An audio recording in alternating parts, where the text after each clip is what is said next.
Hi everyone, I'm Julia and this is Julia at Home.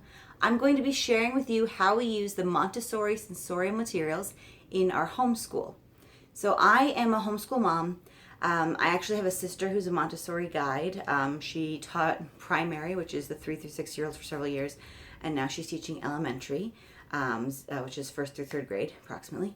And I also attended a Montessori school as a child, and I have read a lot, and I have taken an online course and bought several albums, which are basically the Montessori lesson plans for the Montessori method. That being said, though, I am not a certified Montessori teacher. I did not go through the rigorous training that my sister went through, so you can take this all with a grain of salt. Also, we do this at home, so it's going to look a little different than how it would be in a normal Montessori classroom. But there are others of you that I know are interested in doing this at home, or maybe you're just curious about what are the sensorial materials. So this is for you.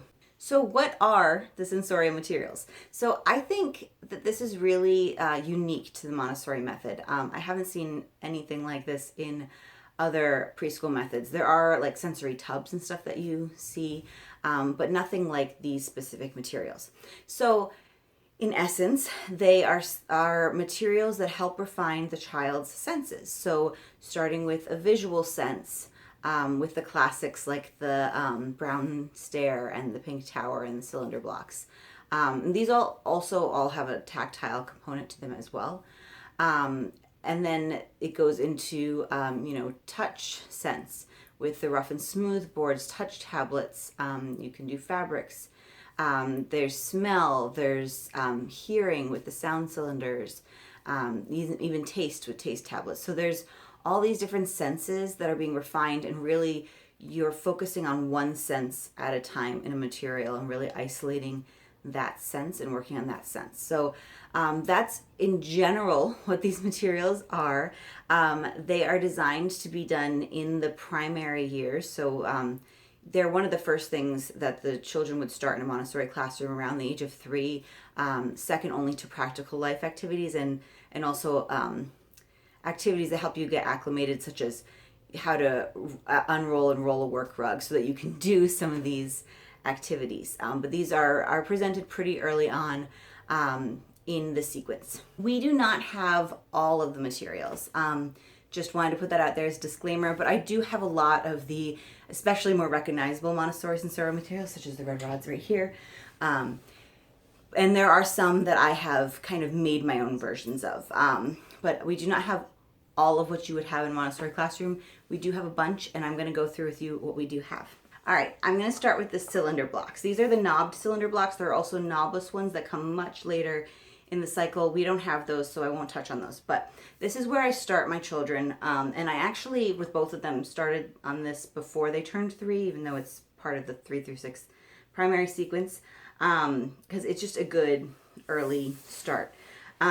So the idea is that they're using their visual sense. They would take all these cylinders out and then put them back in, and you kind of want them the goal is for them to be able to see which cylinder matches which hole and put it in nicely. They're also using pincher grasp, so that's really good for developing strength in the hand that will later be used for writing. So there's 4 of these actually. This is block number 2. They're each a little different in that the first one only varies, I believe, in the width. This one varies in width and height of the cylinders here. And then there's one that only varies in height and one that goes in the opposite direction, so that the smallest would be the longest and the biggest would be the shortest. So there are 4. You present one at a time, and then as they master those ones, you could then have them do 2, 3, or even all 4 at a time to increase the difficulty for them. You can also do distance activities. I'm going to try to insert some video here of my son doing this. I think I have video of him doing more than one at a time. Either that or the distance activities, so I'll stick that in here. So for the distance activity, you would have this on one work rug, take out all the cylinders, and then have the block on a separate work rug, so they'd have to go farther between choosing one cylinder at a time to put in that specific hole, which again increases the difficulty. And these are activities that can also be done with the other sensorial materials that I'm going to show you in a minute. Also with sensorial materials, we can do language lessons. So obviously we're calling these cylinders. So in and of itself, that's a vocabulary lesson right there. This is a cylinder. And we can do, tall versus short, and we can do thick versus thin. And there are other words that go with some of the other materials as well. But these are kind of all the ways that I use these with my children. You can really get a lot of use out of this one material, and it's beautiful and it's sturdy. I have gotten all mine from Montessori Equipment, which I will link below. Newhouse is the brand that's like the gold standard of Montessori materials, and that's what most classrooms would get. Because I don't have the number of kids and usage of a typical Montessori classroom, I can get away with getting ones that are not quite as sturdy, but they do get dinged up a little bit. So just be aware of that. Next is the pink Stair. So this one, there's a lot of little pieces here. I'm gonna again insert a video of my son doing this. The idea is in these presentations that they are able to visually see which order they go in as far as biggest, next biggest, all the way down to the smallest, and you want them to be able to see for themselves that they are in the correct order, that there's none that are, say they did this. You want them to see that doesn't look right, that's what you want. This takes a lot of patience because you're not sitting there correcting them as they go. You present the material, preferably without talking, although I often have found that it's useful when I'm first presenting it to say that I'm looking for the next biggest. I don't know if in a classroom that is allowed from a teacher, but that's just what I have found works best for my kids. But then after that, once they get the idea of what they're supposed to do, the idea is to be very hands-off. You can observe them, you can sit there. Often with these things, it's also helpful to be sitting there with like maybe knitting or your own book. So you're kind of at least pretending to do something else while observing them. So they're not feeling like, you're staring at them. But when they're little, sometimes they just don't care either and they like the participation. So the idea is to let them do it themselves. And most children are not going to do it perfectly correctly the first time, and you just have to bite your tongue. Bite your tongue. Sometimes they will look at it and see that they've made that error and go back and fix it. Sometimes they won't, and then when that happens, you present it again the next time and keep going until they do get it, because it's just part of refining that visual sense. With this material, one thing you have to be careful of is that they're old enough not to knock it down, and they understand that these are not blocks to be knocked down. We take them out, we very carefully put them on the work rug, we build the tower, and then one at a time, we take it down, back down onto the work rug, and then put it away. I believe in most classrooms they're either on a stand as a tower or on a shelf, kind of like I have the brown Stair here. I have found it's easiest for us to store it in a basket, but there's because that way they don't have to rebuild the whole thing after they've just done the material. But you do have to put it in a certain order, or it won't fit in the basket correctly. So that's like a little bit of a challenge, but I don't think it's as much work as having to put it all back in tower form for them. So that's a trick I use for the pink tower. Next is the brown Stair. You can see part of it behind me. I also grabbed a couple. These are prisms, so we do call them prisms. I should have mentioned we do make sure we call, in the pink tower, we call them cubes. So we're using the correct geometric names for the shapes. But it's very similar to the pink tower, but we lay it sideways like a stair. And I do store it on the shelf this way, and then they kind of have to do it twice. I usually help them put things away, because especially when they're younger, by the time that they've done it once, their brain's a little tired, I find. So, but I do want to make sure that they're putting the materials away and treating them gently. That's something that's really emphasized in Montessori and is important. If you're spending money on these materials, they're not the cheapest things in the world. You want to teach them to respect them And as a mom who has purchased them, or even when we get them as gifts, I get very annoyed when they are not used gently and mishandled, and I definitely don't like losing pieces. So that's something that is part of this process, is teaching them the gentleness and respect and putting things away properly. So this is the brown stair again.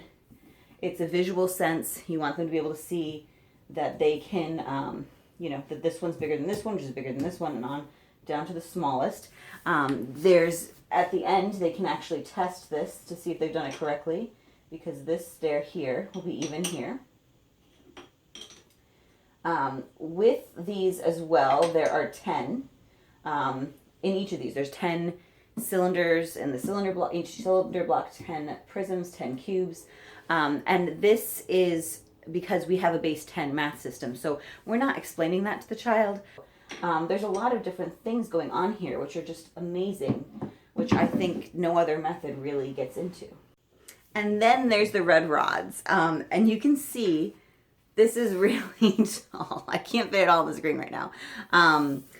I want to say it's like a yard or a meter. Again, Montessori was Italian, so it probably is more so a meter than a yard. But again, there's 10 of these that go from the tallest to the shortest. And they look different, right? We call them rods. They technically are prisms again, but my son likes these because they look like building materials for them. He calls them I-beams, which would not be allowed in a traditional Montessori classroom, but as long as he treats them gently and does the activity correctly, I'm okay with that.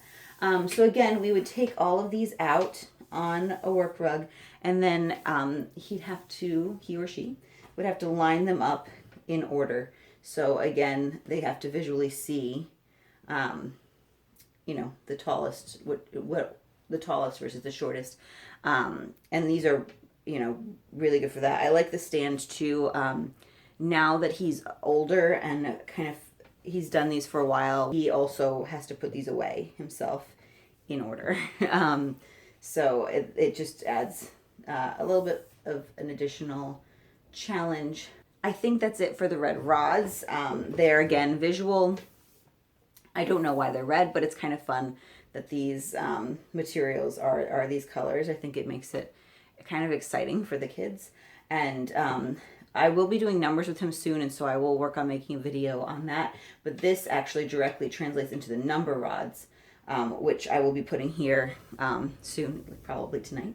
I'll be switching them out because I only have one stand, which are alternating blue and red for counting and number purposes. So these lead directly into that math material. And I think, in general, part of the idea of the sensorial is leading into math. Again, I mentioned that there's 10 of them. This is a base 10 system. So I believe the pink tower goes from 10 centimeters cubed to 1 centimeter cubed. So it's getting it in their bodies and in their brains without explaining it, because a 3 or 4-year-old doesn't need to understand what it means to cube something mathematically. The last thing I have for visual sense, although our visual sense is used in a lot of things, are color tablets. So there are technically 3 color boxes. I have made color tablets. I believe the first box is just the primary colors.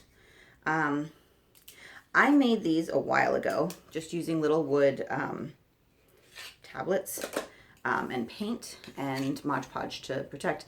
They're getting a little beat up. I might actually fix them up before the next baby gets to this age.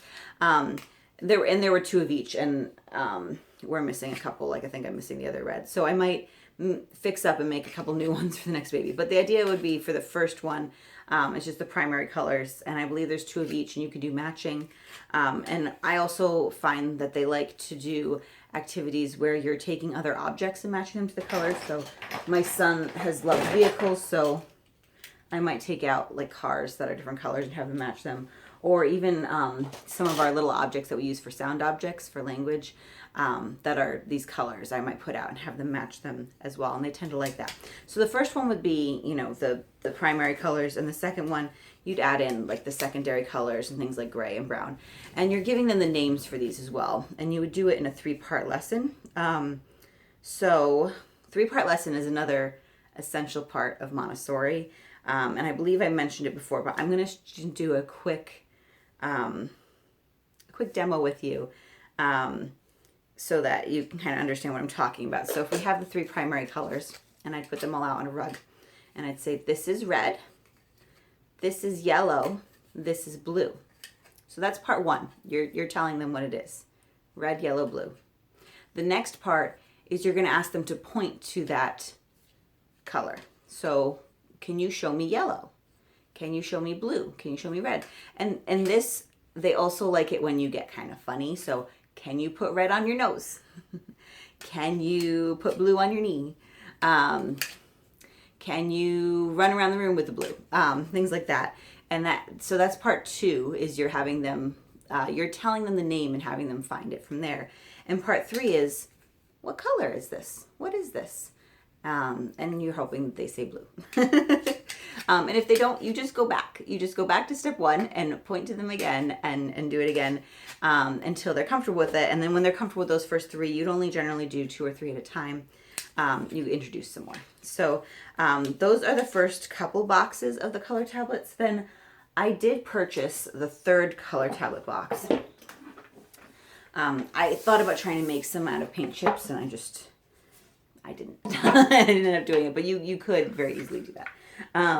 And these are different colors and they're gradients. So at this point, the child already knows the basic colors, but you can use language to teach, you know, the darker versus lighter. And you also want them to put, you put these in order by light to dark or dark to light for each of these. And it's actually, some of them are pretty close. It's actually kind of, when you pull them out, it's harder than you would think. And I encourage them to just start with 1 at a time, even though both of my children have wanted to basically pull them all out at the same time. I just wanted to quickly mention, in case I forgot, with the tablets that I made, is I was inspired by Imagine Our Life. She has a blog, and she is super creative and artistic, and does Montessori at home with her boys, and she has some great projects on there. So I will see if I can find the link to this specific project that inspired me, but also just her blog in general, because if you're interested in doing Montessori at home, she is a wonderful resource. This is color tablet box 3. So this is obviously a lot harder than you know, the basic color tablets where you're just learning the colors and matching them. But that's the next step in visual sense, and it really does work on that visual sense. I think there's some adults that might even have a hard time with this, so it's really good for that. I'm going to move on to touch. So these are things that I have actually made, these materials. These are the rough and smooth boards. So I just took, oh man, what is it? It's like those craft boards that, they have like the foam in the middle, so they're a little thicker and sturdier. And I got sandpaper of, this one's kind of a medium grit sandpaper. And so half is rough and half is smooth. So here we're just introducing, again with a 3-part lesson, we'd introduce rough and smooth. And in conjunction with that, this is another rough and smooth. It's just the same sandpaper alternated across. So that's the first step in these touch and these tactile lessons. And then after the child has done that, and usually with both my kids, I presented that once and they were kind of done with it. It just wasn't as exciting anymore. But after that, I have touch tablets, which I also made out of the same craft stuff.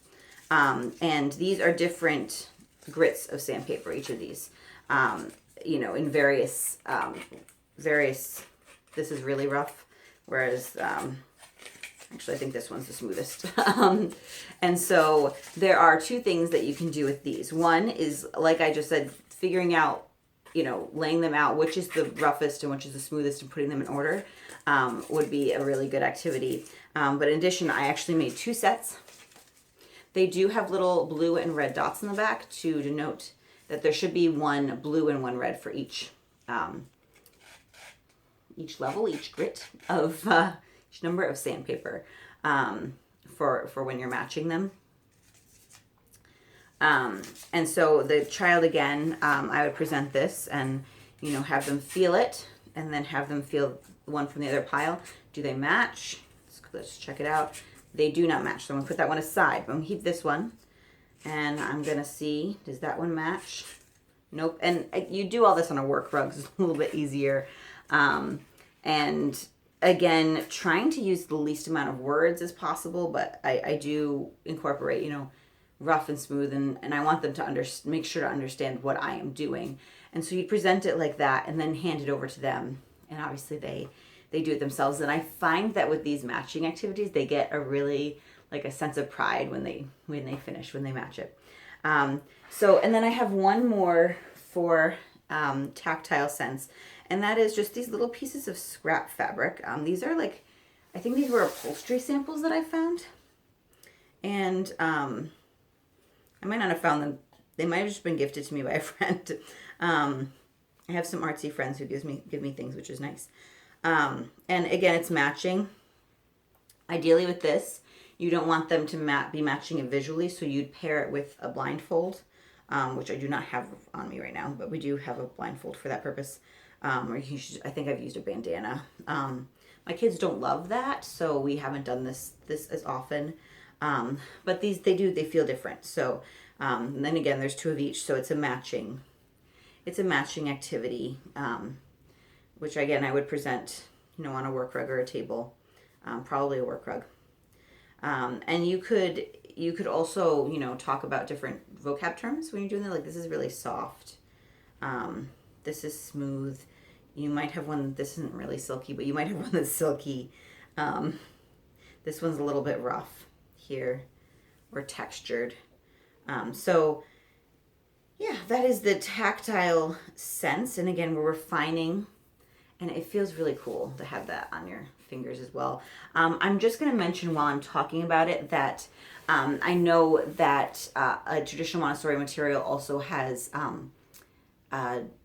I don't know if they're cylinders or what they are, but the hot and cold, which I believe are little jars that you put hot and cold water in, and the child has to sort them by temperature and match them by temperature. I don't have those. I haven't done those with my child, but that would be another that I think would go under that tactile sense there. So that's something that you might be able to do it yourself, and you might also see in a Montessori classroom. Next, I'm going to talk about sound, our sense of hearing. So the first thing that you would see in a Montessori classroom for sound are sound cylinders. So it's just cylinders that have different sounds inside, and there's usually, I think a blue set and a red set, and you have to match them much like we did with the touch tablets. I have made my own versions of these. It's actually almost Easter here, so I pulled out these ones that I made with just little plastic eggs, and these ones might actually match. Let's see. I think those ones match. And I put different things inside them, and I've done the same thing with little hearts that I found at the dollar store. And they have to match the sounds. There's different things in them. Some of them are empty. So you could also do, does it have sound versus does it not have sound? I think this set, the idea is just 2 of them are empty. So that's what I did. Those are really easy to do it yourself. You could use a variety of materials and of, containers. I would try to make sure they can't see inside, because you want them to, again, be using the hearing, the sound, and not visual of, what is in there. So that's sound cylinders, or my version of them. And then also for sound, you can do bells. So I got 2 sets of these bells. And so they actually are colored. This is C. And they're beautiful. We also use these with our preschool prodigies lessons, so they're in a different place right now. But I have a set that I also painted. We spray painted the outside. We left the bottom as kind of a way to test So there's again different activities you can do with this one. And one, I would lay out all of these, painted ones. And I put them on felt because that's it's a soft surface to put them down on, and it kind of dampens it when you're done. And then you'd have your line of colored ones, all mixed up, and you just try to have the child match them without picking this up too much because I do have the color seeing. So if you want them to be able, like, you might want to paint the inside just so that they can't really cheat. But I do like them to have a way to double check that they were correct. So again, they'd match them, and then at the end they'd pick it up and see were they correct. And then the other activity you can do with this, again, you'd want to do with these, is to have them put them in order from lowest to highest, or you could do highest to lowest, either way. And that would be also a really good musical challenge for the kids. Mine have not mastered that yet, so I should go back. I haven't actually introduced that to my son yet, and I might actually, go through it with my daughter again too, for fun. I'm almost at the end of what I have for sensorial. Next, I'm going to talk about smell. So again, like some of the other sensorial materials, it's matching. So on this, I just took cotton balls and I put essential oils on the different cotton balls, and I put them in baby food jars. And I literally just used crayon to mark red versus blue on the top. You could probably make these look a little more aesthetically pleasing. I just worked with what I had. And so again, there's a bunch of them you'd want to open and smell. I should probably refresh these, to be honest, because I can't remember what's in what. And I should be able to tell them what it is. But they don't need to know what it is. They just need to know, they need to be able to match the smells. Again, there's two, one blue and one red for each of the different smells. So that's a really easy one to do yourself. And if you don't have like a lot of essential oils or anything, you could use spices or foods. I think using spices would be a really fun thing around the holidays. I keep thinking that's something I should do. And then also, when they're a bit older, having them identify the spices. So like, can you find which one's cinnamon? I think that would be super fun. To go along with that, even though it's not the exact same sense, is tasting bottles. I haven't done this before, but I know in Montessori classrooms, they often have tasting bottles, and it's the same concept.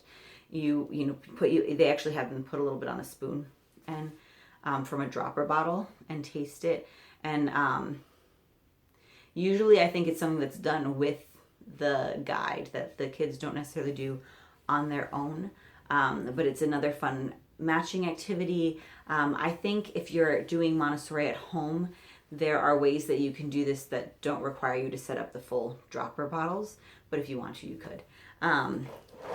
You could just have, you could do like blindfolds and have kind of mystery foods. I don't know if my kids would let me do that with them now. They might not want to try it because they've gotten to that age where they're pickier. But if you have a younger one, it might be a fun thing to do. It could be really fun to do with baby food, actually. If you, especially, like, it's even like a fun game for adults. I think sometimes it's done at baby showers, right? So you could just like puree things and taste test, see if you can figure out what it is. So that's the sense of taste. So we've gone through, I believe, all of the senses, right? We started with visual and touch and hearing and smell and taste. So those are the Montessori materials I have for all of those senses. A lot of people also put the geometry materials in the same category as sensorial materials. I am not going to cover them in this video. I actually did introduce them to my daughter, in sequence right after I finished with these sensorial materials. But she was not really interested at the time and was really into numbers. So I just jumped right into numbers with her. With my son, he is ready for numbers, and we have finished up. We're kind of still working through some of these. We've done all of these classic visual ones. We're still working through some of the other senses. We haven't done the smell bottles yet. We have done sound cylinders, but we haven't done the bells. So we're going to keep working through them, and I am also going to introduce the numbers. He is now 4, and he is showing me that he is very ready for them. So I'm going to go ahead and introduce the geometry materials concurrently with the numbers, but probably wait a little bit until after we finish some more of these sensorial activities. And you also can come back to these. It's not something that you do once and you're done, right? So and it's fun, and I think when I have another one coming up to that age, that we might all want to do them again as well. And that is how we use the Montessori sensorial materials in our homeschool. I hope that was helpful for you, and if you made it to the end, thank you very much. I will be posting more videos on Montessori materials, as well as our other homeschool work that we are doing, as well as garden and baby videos. So if you haven't subscribed yet, please do so right below, and you can also click on the bell to make sure you get notifications. I hope you all are having fun learning and exploring with your kids. I'll talk to you later.